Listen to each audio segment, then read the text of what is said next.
everybody. I would like to read to you an excerpt of my book, Jen's Family History, about my favorite grandpa, Robert the Bruce. Robert the Bruce. I would like to step away from the Stuart line once again for just a moment as we explore the amazing life of Marjorie's father, Robert the Bruce. Robert lived in extremely violent times. There was a constant rivalry over lordships and kingships, and it all depended on whose history you listened to as to whether King Robert the Bruce was a man of great honor or a monster of destruction. I feel that he was a little bit of both. He lived in days when men like him showed their bravery with violence.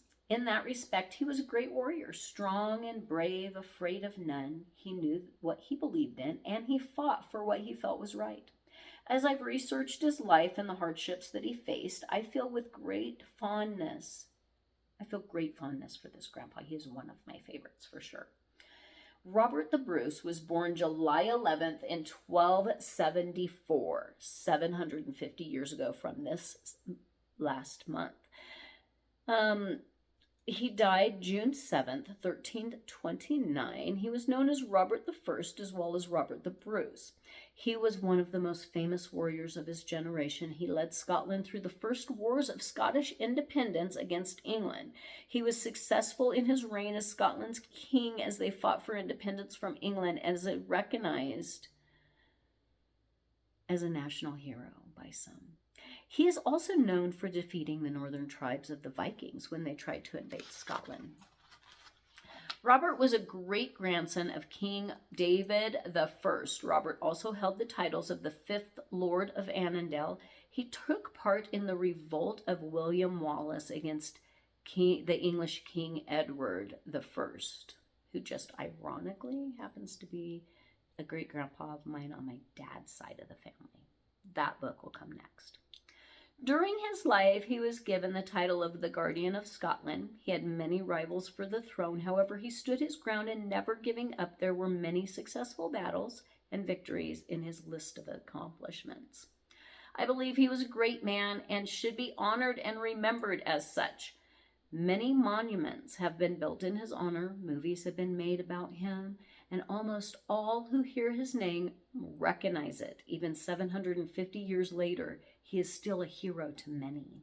So this is the picture that I created for King Robert the Bruce and his family. You know, he was actually the 7th Robert Bruce in his line. Due to the rivalry and conflict during his reign, Robert's wife Elizabeth and his daughter Marjorie and his sister Lady Mary and his sister Lady Christian Bruce were all kidnapped and taken prisoner by England.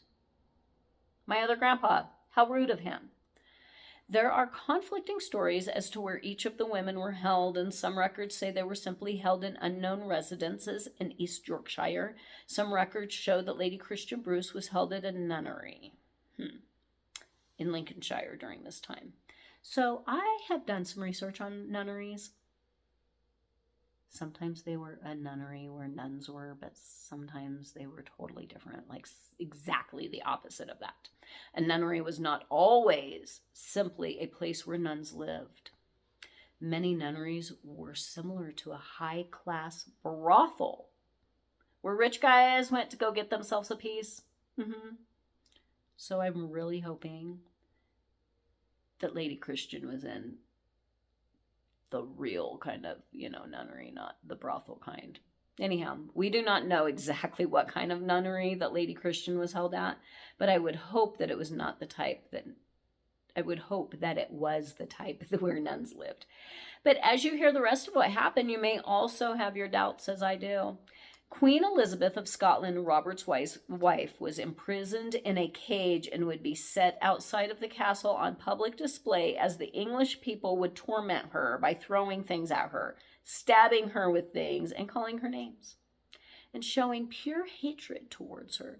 This would happen intermittently for about half of her 8 years of imprisonment. 8 years. At least 4 of those 8 years, people did this to her. What the hell? Marjorie would have had it best out of all of these women.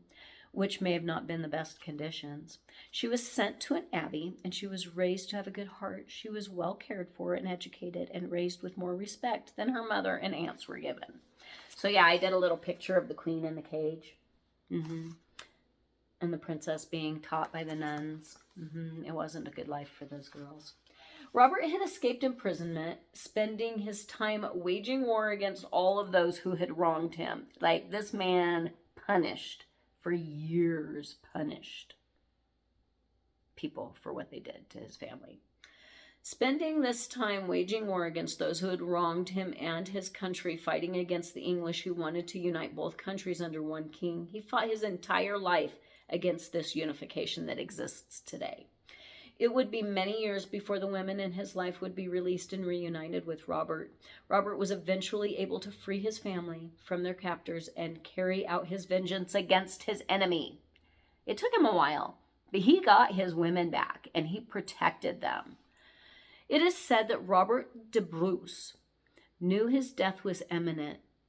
Some sources suggest that he had leprosy, a bacterial infection that is now treated with medications, but it was deadly in his day. He went on a pilgrimage to religious shrines, and he also donated quite large sums of money to various abbeys throughout the lands. Some say he was trying to buy his way into the heavenly gates. Others say he was trying to make amends for the horrible deeds that he had done. That kind of makes sense, actually. When Robert died, his body was buried at Dunfermline Abbey, while his heart was interred at Melrose Abbey, and his internal organs were embalmed in a place called St. Turf's Church in Dumbarton.